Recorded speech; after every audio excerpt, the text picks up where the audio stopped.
Assalamualaikum semuanya. Apa kabar kalian? Semoga dalam keadaan sehat dan dilancarkan rezekinya oleh Allah. Amin ya robbal alamin. Dikisahkan pada suatu sore yang cerah di kota Baghdad, Abu Nawas sedang duduk santai di sebuah kedai kopi, menikmati secangkir kopi hangat. Di sudut kedai, ia melihat sekelompok orang tengah berdebat dengan penuh semangat. Penasaran dengan topik yang mereka bicarakan, Abu Nawas mendekati kerumunan itu dan mendengarkan lebih dekat. Seorang pria berjubah panjang dengan nada serius berkata, "Kredit motor itu haram. Itu sama saja dengan berhutang dengan bunga, yang jelas-jelas riba dan dilarang dalam Islam." Seorang pria lain yang tampak sebagai pedagang motor tersenyum dan menjawab, "Tapi bagaimana mungkin kita bisa membeli motor tanpa kredit? Tidak semua orang punya uang tunai sebanyak itu." Abu Nawas kemudian menyela, "Wahai saudara-saudara, apa yang kalian perdebatkan?" Pria berjubah panjang menjawab, "Abu Nawas, kami sedang berdebat tentang hukum kredit motor. Apa pendapatmu?" Abu Nawas mengaku bijak dan berkata, "Baiklah, mari kita bicarakan ini dengan cara yang sederhana. Bayangkan, jika kita ingin membeli seekor unta, tetapi kita tidak punya cukup uang. Apakah kita bisa membeli unta itu secara cicilan?" Seorang pria dalam kerumunan menjawab, "Tentu saja, selama tidak ada bunga yang dikenakan." Abu Nawas tersenyum lebar. "Nah, begitu juga dengan motor. Jika kita bisa mengatur kredit motor tanpa bunga atau dengan cara yang adil dan tidak memberatkan, bukankah itu sama saja seperti membeli unta dengan cara dicicil?"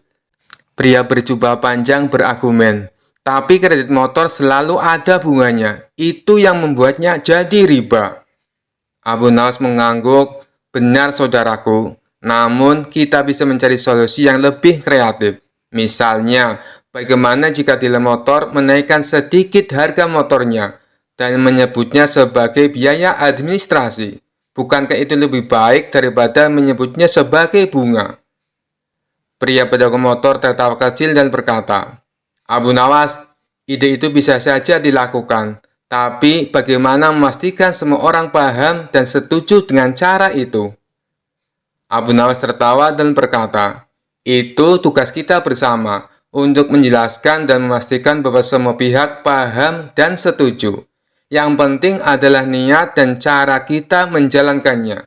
Jika niat kita baik dan cara kita adil, maka insya Allah tidak ada masalah." Pria berjubah panjang masih tampak ragu. "Tapi bagaimana jika dealer motor tidak jujur dan malah mengambil keuntungan kita lebih banyak?" Abu Nawas mengangguk dengan serius. "Itu sebabnya kita harus tetap waspada dan memastikan bahwa semua transaksi dilakukan dengan jujur. Seperti halnya kita memeriksa timbangan pedagang sayur, kita juga harus memastikan dealer motor bertransaksi dengan adil." Kerumunan tertawa mendengar analogi Abu Nawas. Suasana yang tadinya tegang menjadi cair dengan humor dan kebijaksanaan Abu Nawas. Pria berjubah panjang akhirnya tersenyum dan berkata, "Abu Nawas, kamu yang pintar membuat hal yang rumit menjadi sederhana. Mungkin memang benar, yang terpenting ada niat baik dan keadilan dalam setiap perbuatan kita." Abu Nawas mengangguk sambil menyeruput kopinya. "Benar saudaraku, jadi mari kita terus berbuat baik dan menjalankan segala sesuatu dengan adil, termasuk dalam urusan kredit motor." Kisah selanjutnya. Kisah ini berawal ketika Baginda Raja baru pulang dari negeri seberang.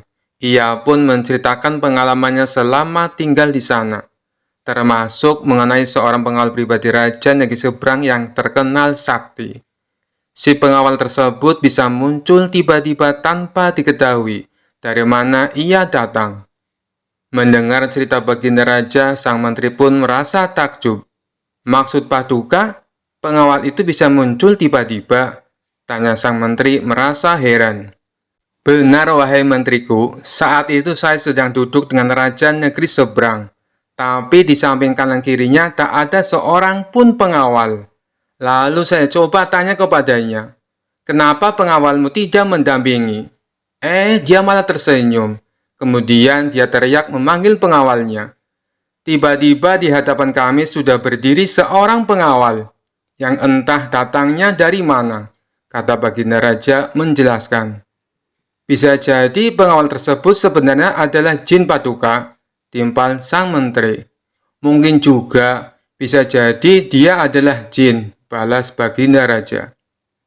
Setelah mendengar cerita tersebut, sang menteri muncul ide akan sebuah tantangan. Kemudian ia mengungkapkan idenya tersebut kepada Baginda Raja. "Paduka yang mulia, bukankah selama ini tantangan Paduka selalu berhasil dikalahkan Abu Nawas? Bagaimana kalau Abu Nawas ditantang seperti pengawal sakti itu?" kata sang menteri mengusulkan. "Tantangan? Tantangan apa? Aku belum paham dengan maksudmu," tanya Baginda Raja bingung. "Begini Paduka, Abu Nawas kita tantang hadir di depan Paduka, tapi tidak boleh dengan jalan kaki, tidak boleh berkendaraan, dan tidak boleh kelihatan. Dia harus datang tiba-tiba seperti pengawal itu," kata sang menteri menjelaskan. "Bagus sekali ide kamu, saya setuju. Kali ini Abu Nawas pasti akan kalah," balas Baginda Raja kegirangan. Tanpa membuang-buang waktu, Baginda Raja langsung memerintahkan beberapa pengawal untuk memanggil Abu Nawas. Singkat cerita, datanglah Abu Nawas menghadap Baginda Raja. "Wahai Abu Nawas, apakah kamu masih berani menerima tantanganku?" tanya Baginda Raja. "Tentu saja saya berani Paduka. Tapi saya perlu tahu apa impiannya kalau saya berhasil," kata Abu Nawas balik bertanya. "Karena tantangan ini sangat sulit dan mustahil, hadiahnya akan aku tambah menjadi 1000 dinar. Tapi bila kamu gagal, sebagai hukumannya, kamu harus memandikan kuda-kuda istana selama sebulan. Dan semua hadiah yang selama ini aku berikan harus kamu kembalikan. Karena hadiah tersebut akan aku serahkan kepada menteriku, sebab dialah yang punya ide tantangan ini. Apa kamu bersedia?" tanya Baginda Raja kembali. Mendengar hadiah yang begitu besar, spontan Abu Nawas langsung tergiur. "Baik Paduka yang mulia, saya sangat bersedia," sahut Abu Nawas dengan muka berseri-seri. Kemudian Baginda Raja memberitahu tantangan yang akan ia berikan. "Besok kamu harus ada di sini persis seperti sekarang ini, berdiri tepat di hadapanku. Tapi ada syaratnya. Kamu ke sini tidak boleh berjalan kaki, tidak boleh naik kendaraan, dan tidak boleh terlihat oleh siapapun. Pokoknya tahu-tahu kamu sudah ada di sini," jelas Baginda Raja. Seketika jantung Abu Nawas langsung berdebar kencang mendengar tantangan tersebut. "Ini tantangan yang mustahil. Mana mungkin aku bisa melakukannya?" pikir Abu Nawas. Di tengah kebingungan Abu Nawas, Baginda Raja kembali berkata, "Kalau kamu membatalkan tantangan ini, itu saja kamu mengaku kalah. Dan itu berarti kamu harus menjalani hukuman dan menyerahkan semua hadiahmu kepada menteriku." Sementara sang menteri merasa puas dengan ide tantangan yang dimilikinya. "Mampus kau Abu Nawas, kau akan menderita selama sebulan," ucap sang menteri dalam hati. Nasi sudah menjadi bubur, Abu Nawas tak mungkin membatalkan tantangan tersebut. Ia pun lalu mohon diri kepada Baginda Raja untuk pamit pulang ke rumahnya. Setibanya di rumah, Abu Nawas duduk di teras rumah sambil memutar otaknya. Ia terus memikirkan cara agar terlepas dari hukuman. Namun sampai waktu menjelang sore, ia tak juga menemukan solusinya. Hampir saja Abu Nawas dibuat stres karena akal cerdiknya menemukan jalan buntu. Saat ia tengah termenung, salah seorang tetangganya lewat di depan rumah Abu Nawas dengan memanggul karung yang besar. Iseng-iseng Abu Nawas bertanya kepadanya, "Wahai kawan, apa yang kau bawa itu?" Tetangganya menjawab, "Kambing Abu Nawas." "Kambing? Kenapa tidak dituntun saja? Itu akan meringankan pekerjaanmu," kata Abu Nawas menyarankan. "Saya sengaja Abu Nawas, biar orang-orang tidak tahu," balas tetangganya. Dari situlah akhirnya Abu Nawas menemukan solusi atas tantangan Baginda Raja. Kemudian Abu Nawas pergi menemui menteri yang punya ide tantangan tersebut. Tuan Menteri, sepertinya besok saya akan dihukum. Tapi bolehkah saya minta tolong? Pinta Abu Nawas. Minta tolong apa? Tanya sang menteri. Besok ambillah karung yang ada di rumahku dan bawalah ke hadapan Baginda Raja. Ucap Abu Nawas. Apa isi karung itu? Tanya sang menteri kembali. Isinya semua hadiah dari Baginda Raja. Selama ini aku kumpulkan di dalam karung tersebut. Bukankah nantinya juga akan jadi milikmu? Ujar Abu Nawas. Oh, baiklah Abu Nawas. Saya siap, balas sang menteri. Esok paginya sang menteri menuju rumah Abu Nawas. Sesampainya di sana, ia hanya menjumpai istrinya. Mana Abu Nawas? Tanya sang menteri. Abu Nawas sudah berangkat ke istana, jawab istri Abu Nawas. Kemudian istri Abu Nawas menunjukkan karung yang akan dibawa oleh Tuan Menteri. Dengan hati gembira, sang menteri memanggulkan tersebut sampai ke istana. Meskipun terik matahari sangat panas tak membuat sang menteri merasa letih. Karena rasa letihnya terobati dengan hadiah yang akan ia dapatkan. Setelah sang menteri tiba di istana, ia pun segera menghadap Baginda Raja. Apa yang kau bawa itu? Dan mana Abu Nawas? Tanya Baginda Raja. Bukannya Abu Nawas sudah ke sini? Kata istrinya, ia sudah berangkat dari pagi Paduka. Dan karung ini adalah semua hadiah yang Abu Nawas kumpulkan. Jawab sang menteri. Mana? Sampai saat ini Abu Nawas belum kelihatan. Ya, sudahlah, kita tunggu saja. Sekarang, buka ikatan tali karung itu. Aku ingin melihat isinya. Sang menteri pun langsung membuka ikatan tali karung tersebut. Ketika karung itu terbuka, tiba-tiba muncul Abu Nawas dari dalam karung.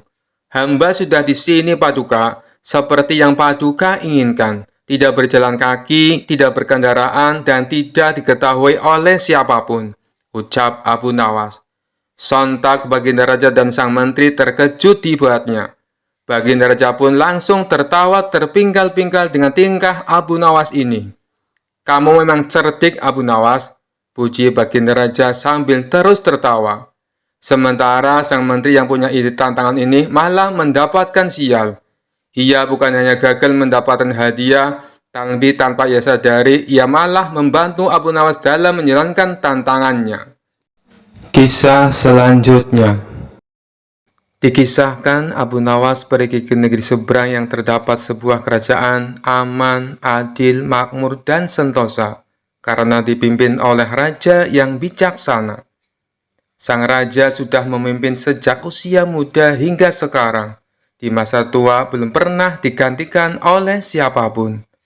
Dan rakyatnya tidak pernah keberatan karena raja memerintah dengan adil. Suatu hari raja merasa jenuh. Dia ingin istirahat menjadi raja selama setahun. Namun uniknya tidak menyerahkan posisi raja kepada anak keturunannya, tetapi malah mengadakan sayembara untuk mencari sosok yang pantas menjadi raja. Disebarlah pengumuman ke seluruh negeri. Siapapun boleh menjadi raja, mulai rakyat jelata sampai kaum bangsawan.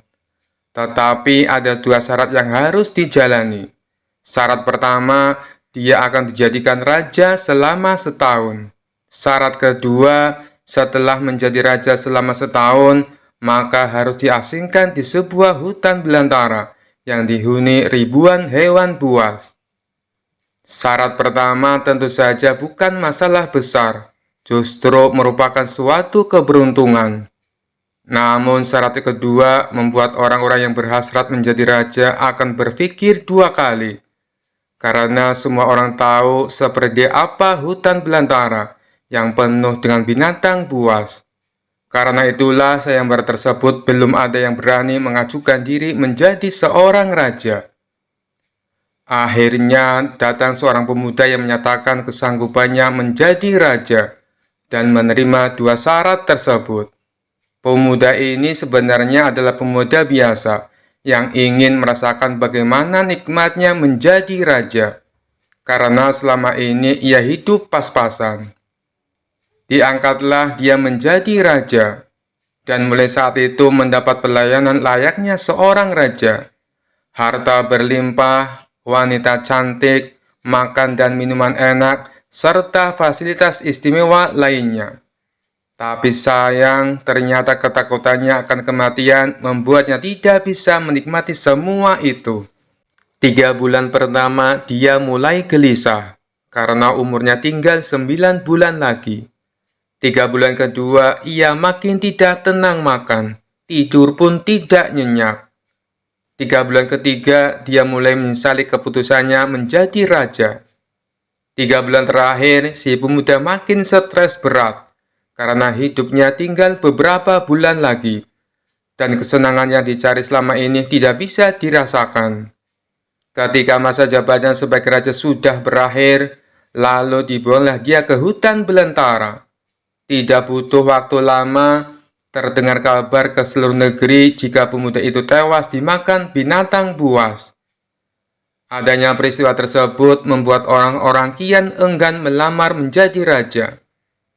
Tapi ternyata masih saja ada pemuda lain yang ingin melamar menjadi raja. Diangkatlah pemuda kedua ini menjadi seorang raja. 3 bulan pertama menjadi raja, ia puas-puaskan berpesta, karena sadar hidupnya tidak akan lama lagi. 3 bulan kedua dan berikutnya, hari-harinya ia habiskan dengan foya-foya dan pesta pora.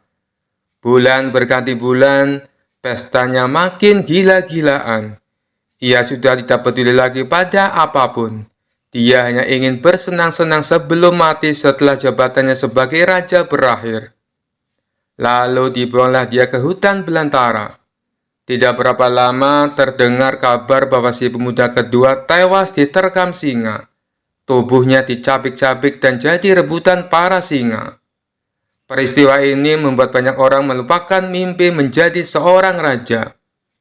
Mereka masih penasaran, apakah masih ada orang yang cukup bodoh untuk melamar menjadi raja. Suatu hari, Abu Nawas mampir ke negeri tersebut dengan tujuan menemui sahabat lamanya, yang kebetulan merupakan penduduk di sana. Sesampainya di negeri itu, dengan penuh kehangatan Abu Nawas disambut temannya. Mereka berdua saling melepas kangen satu sama lainnya. Di sela-sela obrolannya, Abu Nawas merasa iba dengan kondisi sahabatnya itu. Ia kini hidup miskin, tinggal di gubuk kecil reot, hanya seorang diri. "Mana istrimu?" tanya Abu Nawas. "Semenjak aku jatuh miskin, ia pergi meninggalkanku," jawab sahabat. "Ya sudah, yang sabar ya. Yang penting kamu jangan tinggalkan sholat. Jangan lupa berdoa kepada Allah, agar Allah membukakan pintu rezeki untukmu," tutur Abu Nawas. "Alhamdulillah, aku tidak pernah tinggalkan sholat. Bahkan aku sekarang rajin berpuasa sunnah," balas sahabatnya. "Oh iya, ngomong-ngomong, mana nih makanannya? Dari tadi kenapa belum keluar?" celetuk Abu Nawas. "Maaf Abu Nawas, aku sudah tidak punya apa-apa. Aku sendiri kadang sehari makan, kadang tidak," ujar sahabatnya. Mendengar hal itu membuat hati Abu Nawas makin terenyuh. "Kenapa tidak mencari kerja? Upahnya kan bisa untuk beli makanan," tanya Abu Nawas. "Setiap hari aku keluar untuk cari pekerjaan, tapi belum juga dapat. Mungkin belum rezekiku," jawab sang sahabat. "Kalau mau nekat sih sebenarnya aku bisa. Bahkan aku bisa menjadi raja dan kaya raya. Tapi itu hanya sementara. Setelah itu aku mati diterkam binatang buas di hutan belantara," kata sahabatnya melanjutkan. "Maksudmu bagaimana?" tanya Abu Nawas heran. Kemudian sahabatnya itu memberitahu tentang sayembara yang diadakan rajanya. Mendengar sayembara tersebut, Abu Nawas terdiam sejenak. Tiba-tiba terlintas di benak Abu Nawas sebuah ide yang cemerlang. "Kamu ingin hidup kaya? Aku akan membantumu. Sekarang juga antaran aku ke hadapan rajamu. Aku mau mendaftar menjadi raja," ucap Abu Nawas. "Kamu gila ya? Jangan Abu Nawas, itu sama saja bunuh diri," cegah sahabatnya. "Sudahlah, turuti saja perkataanku," timpal Abu Nawas. Maka diantaralah Abu Nawas ke istana untuk menemui sang raja. "Ada perlu apa kalian datang kemari?" tanya sang raja. "Maaf Tuan Raja, hamba Abu Nawas dari negeri seberang ingin mendaftar menjadi raja. Itu pun kalau Tuan Raja mengizinkan," ucap Abu Nawas. "Oh, tentu saja boleh. Siapapun dipersilakan menjadi raja. Tapi ada dua syarat yang harus dijalani," ujar sang raja. "Hamba siap Paduka Yang Mulia, tapi hamba minta satu permintaan. Izinkan sahabat hamba ini menjadi pengawal pribadi hamba," kata Abu Nawas sambil menunjuk sahabatnya yang berdiri di sampingnya. "Oh, silakan saja. Saat menjadi raja selama setahun, kau berhak atas segala sesuatunya, termasuk mengatur semua prajurit kerajaan beserta para menteri. Tapi ketika masamu menjadi raja berakhir, sahabatmu juga harus ikut kau dibuang ke hutan belantara," timpal sang raja. Sahabat Abu Nawas ini pun kaget dan sempat menolak dijadikan pengawal pribadinya. Namun akhirnya Abu Nawas berhasil membujuknya. Mendengar ada yang melamar menjadi raja lagi membuat masyarakat penasaran. Sebagian menertawakan kebodohan tersebut, sementara yang lain merasa iba dan kasihan. Abu Nawas akhirnya diangkat menjadi raja dan diberi segala kemewahan serta kemudahan fasilitas layaknya baginda raja. Ternyata berbeda dengan dua pemuda sebelumnya, Abu Nawas tidak berpesta pora dan foya-foya. Namun, ia membuat beberapa tindakan selama menjadi raja. 3 bulan pertama, Abu Nawas memerintah ribuan prajurit untuk membabat habis hutan belantara dan memindahkan semua binatang buas ke tempat lain. Sebagai raja, tentu perintahnya harus dipatuhi. Setelah 3 bulan berlalu, hutan belantara tempat ia akan dibuang kini menjadi tanah kosong yang siap huni. 3 bulan kedua, Abu Nawas memerintahkan para arsitek membuat istana megah untuk dirinya, tentunya dengan uang kerajaan yang dikuasai. Abu Nawas bisa membangun apa saja termasuk membangun istana di tanah yang dulunya adalah hutan belantara. Dalam jangka waktu 3 bulan, berdirilah istana megah dan kokoh. 3 bulan ketiga, Abu Nawas memerintahkan para prajurit membawakan harta dan perabotan dikirim ke istana yang baru saja dibangunnya. 3 bulan terakhir, Abu Nawas menawarkan kepada masyarakat, siapa saja yang mau pindah di wilayah istananya akan dibuatkan rumah dan diberi modal uang untuk berdagang. Kesempatan tersebut tidak disia-siakan warga. Ratusan orang mendaftarkan diri untuk pindah ke sekitaran istana Abu Nawas. Selama 3 bulan terakhir, tempat yang tadinya hutan belantara kini berubah menjadi pemukiman penduduk. Bahkan di sana Abu Nawas mempunyai istana dengan dipenuhi harta kekayaan. Akhirnya habislah masa jabatan Abu Nawas sebagai raja. Sesuai perjanjian, Abu Nawas dan sahabatnya dibuang ke hutan belantara yang kini sudah menjadi pemukiman penduduk. Sesampainya di sana, Abu Nawas dan sahabatnya memasuki istana barunya. "Ini semua untukmu. Kau sekarang sudah menjadi orang kaya raya.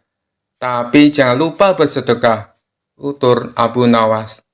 Sahabatnya itu terkejut bukan main.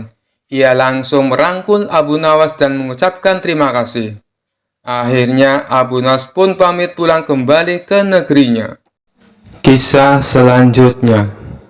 Dikisahkan suatu ketika di kota tempat tinggal Abu Nawas dihebohkan adanya tabib baru yang mengaku sakti. Dia sesumbar bisa mengobati penyakit apa saja. Walhasil rumahnya didatangi ratusan pasien. Padahal tabib tersebut hanyalah seorang penipu. Ia menggunakan keahlian sulapnya untuk menipu warga.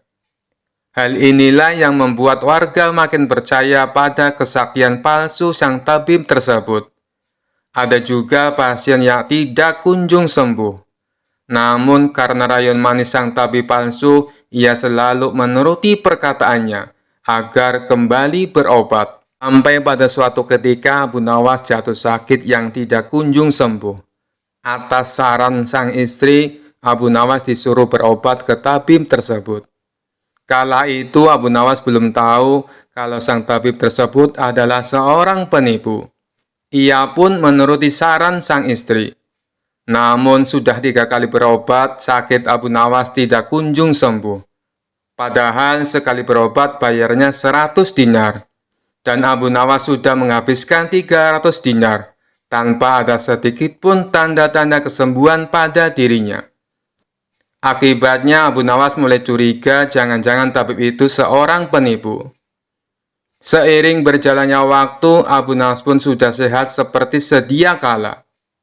Lalu terbesit dalam benaknya untuk mengerjai tabib palsu tersebut. Aku harus mendapatkan 300 dinarku. Tapi bagaimana caranya ya? Tanya Abu Nawas dalam hati. Setelah lama berpikir, akhirnya Abu Nawas menemukan ide cemerlang. Keesok harinya, dia membuka praktek pengobatan di depan rumahnya. Lengkap dipasang papan yang bertuliskan, sembuh bayar 100 dinar, kalau tidak sembuh, uang kembali 1000 dinar. Para pasien yang rencananya berobat ke tabib palsu mendadak memilih datang ke rumah Abu Nawas. Rumah Abu Nawas pun penuh sesak oleh pasien. Entah karena kebetulan atau bagaimana, hampir semua pasien yang diobati berhasil disembuhkan. Sementara di rumah tabib palsu terlihat sepi, tidak ada seorang pasien pun yang datang. Hari ini kenapa sepi sekali? Tanya sang tabib dalam hati. Selang beberapa lama datanglah asistennya dan mengabarkan berita tentang klinik Abu Nawas. Tuan, Abu Nawas sekarang buka praktek pengobatan, kata asistennya melaporkan. Benarkah? Tanya sang tabib. Benar tuan, di rumah Abu Nawas ramai sekali pasien datang. Itulah kenapa hari ini di rumah tuan sepi pasien, jawab asistennya. Mendengar kabar itu, sang tabib tertawa mengejek. Memangnya Abu Nawas sakti, menyembuhkan dirinya saja tidak bisa, balas sang tabib dengan terus tertawa. Bukan masalah sakti atau tidaknya tuan, tapi di depan rumah Abu Nawas terpajang papan yang bertuliskan sembuh bayar 100 dinar. Kalau tidak sembuh, uang kembali 1000 dinar, ujar sang asisten. Oh, pantas. Aku hari ini sepi pasien. Tapi apa memang benar begitu? Tanya sang tabib penasaran. Saya lihat sendiri, Tuan. Tapi anehnya, pasien yang berobat ke Abu Nawas hampir semuanya sembuh dari penyakitnya, jawab sang asisten. Mendengar penuturan asistennya, muncul sifat asli tabib palsu. Ia berencana menipu Abu Nawas. Beberapa hari ke depan untuk sementara kita tutup dulu. Biarlah Abu Nawas yang membuka praktek pengobatan, ucap sang tabib kepada asistennya. Memangnya kenapa tuan? Tanya asistennya penasaran. Aku punya rencana untuk menipu Abu Nawas. Aku pasti akan mendapatkan 1000 dinar, jawab tabib palsu itu. Tapi bagaimana caranya? Tanya sang asisten bertambah penasaran. Begini, aku akan berobat ke tempat Abu Nawas. Aku akan berpura-pura sakit pada indera perasa lidahku. Kalau ditanya sembuh atau tidak, tentu saja aku akan mengatakan tidak. Karena yang tahu sembuh atau tidaknya kan hanya aku, paparnya. Dengan begitu, aku bisa dapat dengan mudah mendapatkan 1000 dinar, kata sang tabib menjelaskan. Singkat cerita, datanglah tabib palsu itu ke rumah Abu Nawas. Hai Abu Nawas, aku ingin berobat kepadamu, kata sang tabib. Bukankah kau seorang tabib? Kenapa malah berobat kemari? Tanya Abu Nawas. Iya benar, tapi di tempatku tidak ada obatnya, makanya aku datang ke sini, jawab sang tabib. Memangnya kamu sakit apa? Tanya Abu Nawas lagi. Begini Abu Nawas, entah kenapa lidahku mati rasa. Aku tidak bisa merasakan apa-apa, kata sang tabib berpura-pura mengeluh. Tapi Abu Nawas menangkap firasat kurang baik. Ia yakin kalau tabib palsu itu hendak menipunya. Aku tidak akan tertipu untuk yang kedua kalinya. Justru kedatanganmu sudah aku tunggu-tunggu, ucap Abu Nawas dalam hati. Lalu Abu Nawas menyuruh sang tabib untuk menunggunya di ruang pengobatan. Abu Nawas segera memeras buah jeruk yang sangat asam dan menuangnya ke dalam gelas. Lalu gelas tersebut diberikan kepada sang tabib. "Ini obatnya sudah jadi, minumlah," ucap Abu Nawas. Ketika sang tabib meminumnya, mukanya mendadak berkerut menahan rasa kecut. "Kamu menipuku ya? Ini bukan obat, tapi air jeruk yang sangat kecut," kata sang tabib emosi. "Alhamdulillah, berarti lidahmu sudah tidak lagi mati rasa. Sekarang bayar ongkos berobatnya," pinta Abu Nawas. "Waduh, aku keceplosan, gagal rencanaku," pikir sang tabib palsu. Ia pun terpaksa memberikan uang 100 dinar kepada Abu Nawas. Tapi sang tabib tidak putus asa. Ia terus berusaha agar bisa mendapatkan 1.000 dinar. Hari berikutnya, ia kembali mendatangi Abu Nawas. "Hei Abu Nawas, aku mau berobat lagi," kata sang tabib palsu. "Oh, silahkan. Apa lidahmu masih mati rasa?" tanya Abu Nawas meledek. "Bukan, kali ini penyakitnya berbeda," jawab sang tabib. "Luar biasa, ternyata kamu punya banyak stok penyakit. Kali ini apa penyakitnya?" tanya Abu Nawas lagi. "Aku hilang ingatan Abu Nawas," jawab tabib palsu itu. "Apakah kamu kesandung kasus korupsi, makanya hilang ingatan?" tanya Abu Nawas. "Enak saja, memangnya aku pejabat?" jawab tabib dengan nada protes. "Baiklah, kamu tunggu di sini sebentar, aku akan mengambilkan obatnya," ucap Abu Nawas. Tidak berapa lama, Abu Nawas kembali menemui sang tabib palsu. "Ini obatnya, silakan diminum," kata Abu Nawas sambil memberikan gelasnya. "Aku tidak mau minumnya Abu Nawas," ujar sang tabib. "Loh, memangnya kenapa? Katanya pengen sembuh," ucap Abu Nawas. "Ini kan perasaan air jeruk seperti kemarin. Aku tidak mau," kata sang tabib menolak. "Alhamdulillah, tanpa meminumnya pun kamu sudah sembuh. Sini, bayar 100 dinar, pinta Abu Nawas lagi.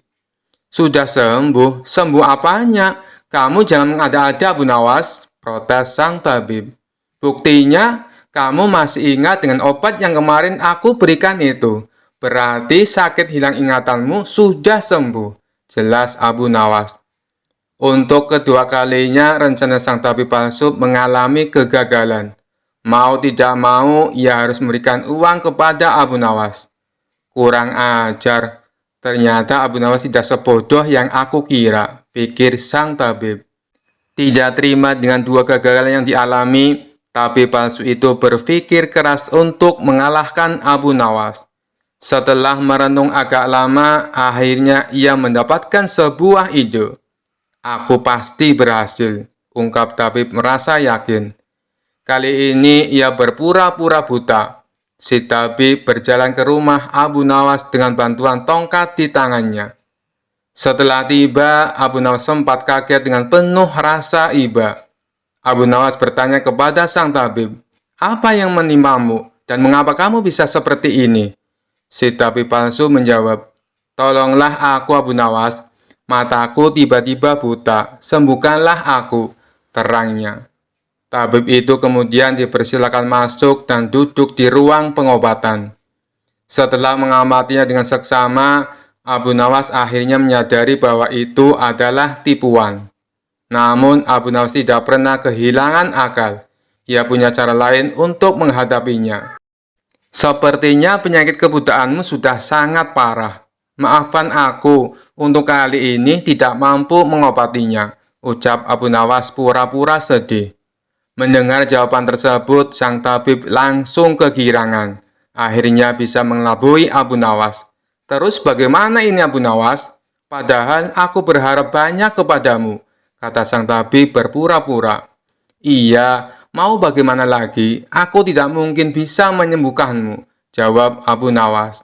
"Kalau begitu, aku dapat uang 1.000 dinar dong," tanya tabib palsu itu penuh harap. "Tentu saja kawan, aku tidak mungkin berdusta," balas Abu Nawas. Kemudian Abu Nawas masuk ke rumah untuk mengambilkan uang. "Ini uang 1.000 dinar untukmu," ucap Abu Nawas sambil memberikan uangnya. Tabib palsu itu dengan penuh kegirangan menerima uang tersebut. Tapi setelah uangnya dihitung, ia langsung murka. "Hai Abu Nawas, kenapa hanya 10 dinar?" tegas sang tabib palsu dengan emosi. "Dari mana kamu tahu kalau jumlahnya hanya 10 dinar?" tanya balik Abu Nawas. "Uangnya memang ada 10, tapi pecahan 1 dinar, bukan 100 dinar. Memangnya aku buta, Pak?" balas tabib tambah emosi. "Alhamdulillah, sekarang kamu sudah sembuh," kata Abu Nawas sambil mengambil kembali uangnya. "Maksudmu apa, Abu Nawas? Kenapa uangnya diambil lagi?" tanya si tabib kebingungan. "Loh, kamu kan sudah sembuh. Sini bayar 100 dinar, pinta Abu Nawas. "Sembuh apanya? Kamu jangan mengada-ada, Abu Nawas," protes si tabib palsu. "Bukankah kamu kesini katanya mengalami kebutaan? Tapi kamu bisa membedakan mana pecahan 1 dinar dan mana pecahan 100 dinar. Berarti matamu sudah bisa melihat," jelas Abu Nawas. Tabib palsu itu tidak bisa berkata apa-apa. Ia pun terpaksa memberikan uang 100 dinar kepada Abu Nawas dan pergi dengan perasaan kecewa. "Aku kapok berurusan dengan Abu Nawas," ucap si tabib palsu. Sementara Abu Nawas berhasil mendapatkan kembali 300 dinarnya yang pernah diberikan kepada sang tabib. Kisah selanjutnya. Dikisahkan Abu Nawas membuat kesalahan sangat serius. Kesalahannya adalah sering datang ke berbagai tempat dan meneriakan khotbah yang sama. Dalam khotbahnya, Abu Nawas selalu menyebut para ahli ilmu yaitu ulama sebagai orang bodoh. Tentu saja khotbah ini dianggap mengganggu ketertiban masyarakat karena telah mencela para ulama. Akibat perbuatan Abu Nawas itu, para ulama sepakat mengadukannya kepada Baginda Raja. Mereka meminta supaya Abu Nawas diadili. Maka diadakanlah pengadilan dan Abu Nawas sebagai terdakwanya. Di ruang sidang tersebut sudah berkumpul beberapa ulama kota Baghdad. Mereka menuntut supaya Abu Nawas dihukum. "Hai Abu Nawas, benarkah engkau berkata kalau para ahli ilmu adalah orang bodoh?" tanya Baginda Raja. "Benar, Paduka yang mulia," jawab Abu Nawas dengan singkat. "Apa alasanmu berbuat demikian?" tanya Baginda Raja lagi. "Sebelum menjawabnya, izinkan terlebih dahulu hamba meminta beberapa kertas dan pena, lalu bagikan kepada semua para ahli ilmu yang ada di ruang sidang ini," pinta Abu Nawas. Setelah masing-masing ulama mendapat kertas dan pena, Abu Nawas kemudian kembali berkata, "Aku meminta kepada kalian semua para ahli ilmu untuk menulis jawaban pada kertas atas pertanyaan yang akan aku ajukan. Pertanyaannya adalah, apa yang dimaksud dengan roti?" ucap Abu Nawas. Mendengar pertanyaan remeh-temeh tersebut, salah satu dari ulama berkata, "Apa maksud pertanyaan itu, wahai Abu Nawas? Ini tidak ada kaitannya dengan kasusmu." Abu Nawas membalas, "Silakan dijawab saja. Nanti Anda akan tahu." Setelah masing-masing ulama menuliskan jawabannya pada kertas tersebut, lalu dikumpulkan kepada Baginda Raja. Baginda Raja pun membaca satu demi satu kertas yang berisi jawaban itu. Ulama pertama menjawab roti adalah sebuah makanan. Ulama kedua menjawab roti adalah karunia dari Tuhan. Ulama ketiga menjawab roti adalah terigu yang sudah dimasak. Ulama keempat menjawab roti adalah makanan yang bergizi. Intinya, masing-masing ulama mempunyai jawaban yang berbeda-beda, tergantung pemaknaan mereka akan sebuah roti. Setelah membaca semua jawaban itu, Abu Nawas berkata kepada Baginda Raja dan semua ulama yang ada di ruang sidang, "Kalian semua adalah para ahli ilmu, tapi tidak ada satupun yang mempunyai jawaban sama tentang roti. Wahai Baginda Raja, jika mereka tidak bisa memiliki jawaban yang sama tentang roti, apakah mereka berhak menentukan khotbahku benar atau salah? Inilah maksudku mengatakan, kalau mereka para ahli ilmu adalah orang bodoh? Dapatkah Baginda mempercayakan keputusan atau penilaian kepada orang-orang seperti ini? Bukankah terasa lucu bila mereka tidak sepakat akan sesuatu yang dimakan setiap hari, tetapi mereka dengan mudahnya sepakat menilai kalau khotbahku adalah salah, beber Abu Nawas. Mendengar hal itu, Baginda Raja justru menjadi kagum dengan cara berpikir Abu Nawas. Dia lantas dibebaskan dari tuntutan. Sekian dulu perjumpaan kita kali ini. Sampai bertemu lagi di kisah-kisah selanjutnya. Terima kasih yang sudah subscribe dan setia menonton channel ini. Wassalamualaikum warahmatullahi wabarakatuh.